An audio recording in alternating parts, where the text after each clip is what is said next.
Идеята е много хубава, също наградите са много привлекателни, не случайно и виждаме много силни отбори, които взимат участие в този турнир, така че мисля, че ако продължите в този дух, до година турнира ще има доста по-големи успехи и много повече отбори.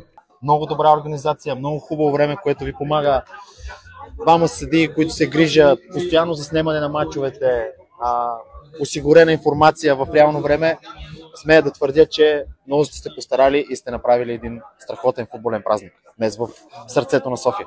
Страхотна инициатива, защото България според мен наистина има голяма нужда от такива турнири и трябва да са по-начесто, за да може отборите да ходят навсякъде и става един празник наистина във всички градове. О, да. Винаги е приятно, когато има организирани такива турнири и се радвам, че се събраха толкова много отбори.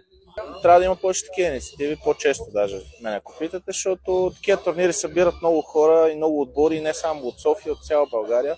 Тъй, че тези неща са хубави и трябва да са по-често. Не ми харесва, всичко ми харесва, няма нещо, къде да не ми харесва.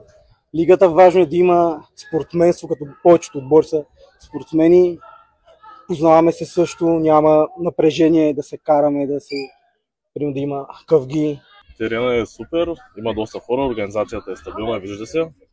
Мисля, че ще се получи добра игра и ще се забавляваме, което е най-важно. Според мен най-вече това, което трябва да се коригира, да има повече такива турнири като този, за да може не само отбори, които като нас, а да запалим още повече хора по минифутбола, защото минифутбола е една от движещите сили в момента в България, което младите, все повече млади трябва да се запалят.